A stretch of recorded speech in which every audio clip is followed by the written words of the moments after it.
Hello my dear students, welcome back to my channel. So మనం 22 నుంచి 24 వరకు మనం జేఈ మెయిన్స్ ఫస్ట్ పేపర్ చూసినట్లయితే అన్ని కూడా లెంగ్తీ క్వశ్చన్స్ వచ్చాయి. Maths, physics, chemistry. But physics, chemistry అయితే మాత్రం చాలా ఈజియెస్ట్ క్వశ్చన్స్. సో కంపేటివ్లీ ఫిజిక్స్, కెమిస్ట్రీతో పోలిస్తే మ్యాథ్స్ అంత లెంగ్త్ వచ్చింది. సో కాబట్టి మీరు next second spell 28th, 29th లో జేఈ మెయిన్స్ రాసే స్టూడెంట్స్ సో ముఖ్యంగా ఫిజిక్స్, కెమిస్ట్రీ మీద కొద్ది కాన్సన్ట్రేట్ చేస్తే సరిపోతుంది. సో మనం 28th, 29th రాసినటువంటి స్టూడెంట్స్ ఎలా సక్సెస్ అవ్వాలంటే సెకండ్ ఇయర్ నుండి సుమారుగా 60% క్వశ్చన్స్ వస్తున్నాయి. సో ఫస్ట్ ఇయర్ నుంచి 40% వస్తుంది. సెకండ్ ఇయర్ నుండి 60% క్వశ్చన్స్, అదే ఫస్ట్ ఇయర్ 40% క్వశ్చన్స్. సపోజ్ మన ఫిజిక్స్ నుంచి సెకండ్ ఇయర్ నుంచి డిస్కస్ చేద్దాం. ఫస్ట్ది వేవ్స్. సో వేవ్స్ లో maximum stationery waves on the string, open pipe, closed pipe చూసుకుంటే సరిపోతుంది. వెరీ సింపులెస్ట్ అంటే ఫార్ములా బేస్డ్ మీద main formulas. So formula based మీద 1 or 2 steps లోనే ప్రాబ్లం ఆన్సర్ వచ్చినట్టుగా వాడు ప్రాబ్లం ఇస్తున్నాడు. అంటే ఎన్టీఏ స్ట్రాటజీ ప్రకారంగా. సో గత 5 years నుంచి ఫిజిక్స్ లో అయితే మాత్రం సో వాడు లెవెల్స్ అనేవి తగ్గించారు. సో మీరు మాక్సిమం ఫార్ములా బేస్డ్ చూసుకుంటే సరిపోతుంది. నెక్స్ట్ది రియాప్టిక్స్ కూడా కాన్సన్ట్రేట్ చేస్తాం. సపోజ్ మిర్రర్స్, లెన్సెస్, అలానే ప్రిజం. ఓకే, ఇది కూడా చాలా మోస్ట్ ఇంపార్టెంట్. అలానే వేవ్ ఆప్టిక్స్ తో కంపేర్ చేస్తే ray optics important. Next modern physics. So modern physics లో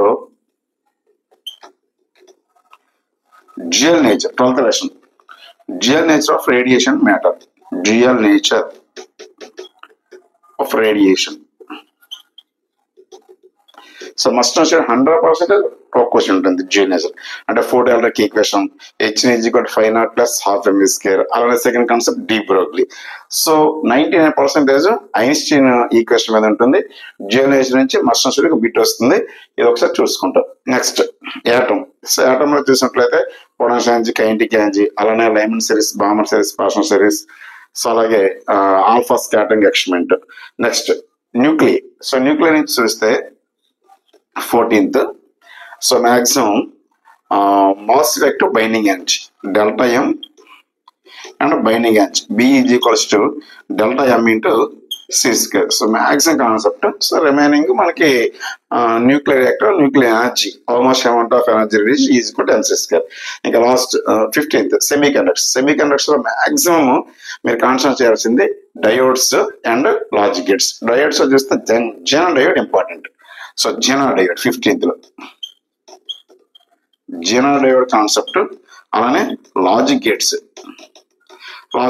and gate, or gate, not, NAND, నార్.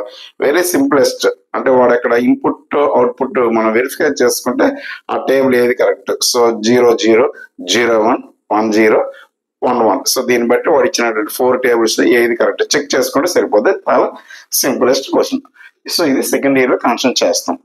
అలానే ఎలక్ట్రిసిటీ వచ్చినప్పటికి most important 6th current electricity.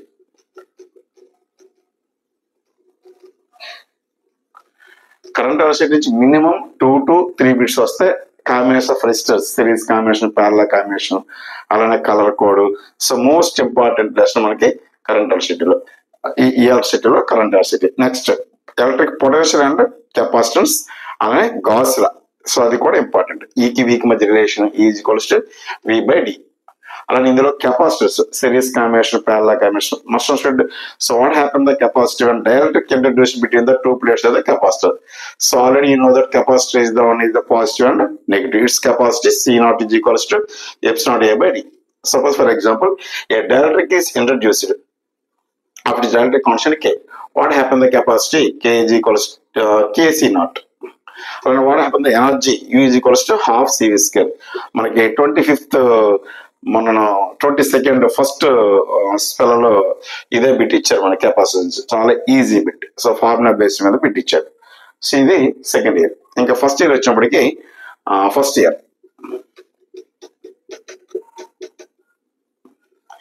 So గ్యారెంటీగా 100% bit units and dimensions. So maximum dimension ఇస్తాడు. Suppose for example second year లో మనకి capacitance, resistance, అలాగే mu naught, epsilon naught. So mu naught electric permeability, epsilon naught electric permittivity. Suppose velocity of light C0 is equals to 1/√over mu naught epsilon naught.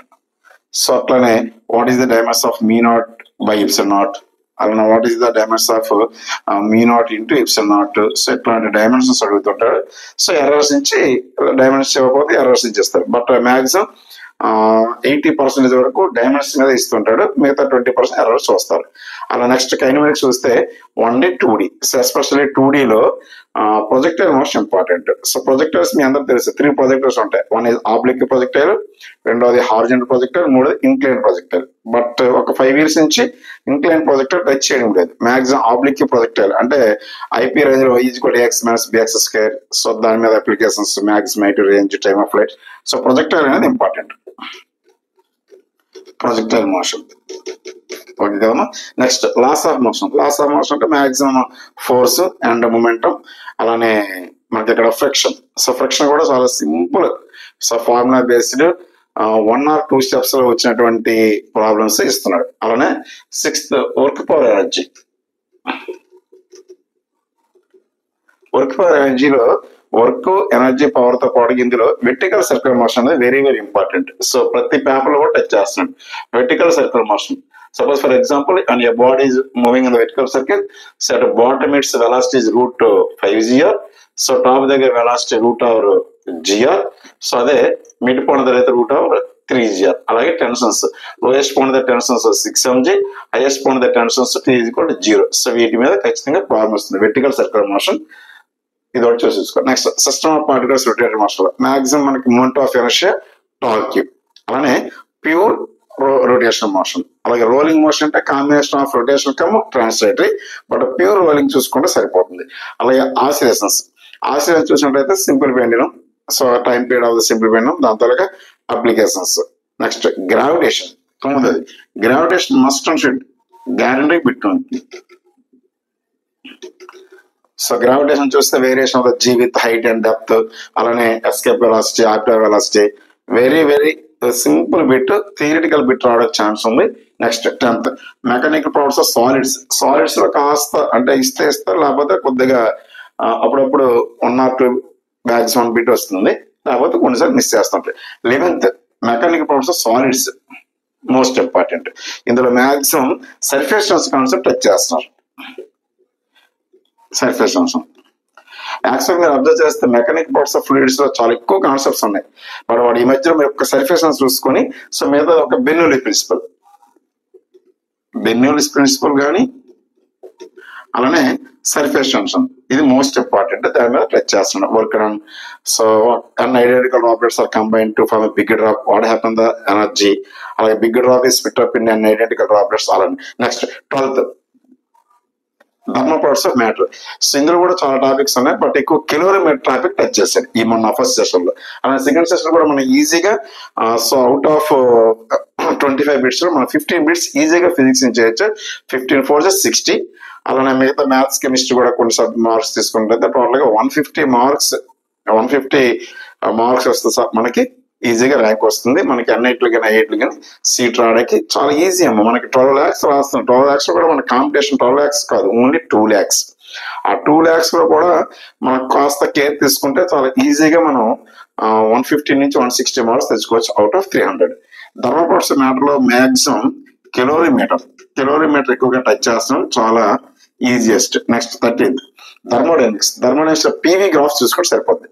So pressure కి volume కి graph తీస్తే, suppose triangle, what is the work done half base into height. Suppose it is the square, what is the work done length into breadth. Square అయితే L square or A square, rectangle అయితే L into B, circle అయితే A pi R square. So PV graph చూసుకుంటే సరిపోతుంది. Next last ఇది kinetic theory. Kinetic theory అంటే మనకి maximum RMS velocity, అలాగే most probable velocity, అలాగే degrees of freedom. So degrees of freedom gamma equals to 1 + 2/f. ఇది main formula. Suppose F అంటే degrees of freedom, mono, డయా, పాలి. Mono అయితే degrees of freedom 3 కదమ్మా. So what is da Gama? Gamma is equals to 1 + 2/3, that is equal to 5/3 gamma. This for mono. అలాగే డయాకి అయితే 5 + 2 7 7/5 gamma. It is the డయా. పాలిక్ అయితే at least 7 అంటే 3 translation 3 duration at least 1 vibration. 7 + 2 9, 9/7, 9/7 linear కి. అదే non linear అనుకోండి 4/3 gamma. So ఇట్లా formula base చూసుకొని మనం జస్ట్ అలా కేర్ తీసుకుంటే ఫిజిక్స్ సో ఈజీగా మనం అవుట్ ఆఫ్ 25 లో 15 బిట్స్ చేసేయచ్చు. సో 15 4 60 వెరీ గుడ్ మార్క్స్ వస్తుంది, సీట్ గెటింగ్ ర్యాంక్ వస్తుంది. Okay, thank for watching. ఏదైనా డౌట్స్ ఉంటే నాకు కామెంట్ చేయండి, ఇంకా నేను క్లియర్ గా ఎక్స్ప్లెయిన్ చేస్తాను. 2 days లో 28th 29th బాగా JMS రాయండి. Welcome, all the best, thank you.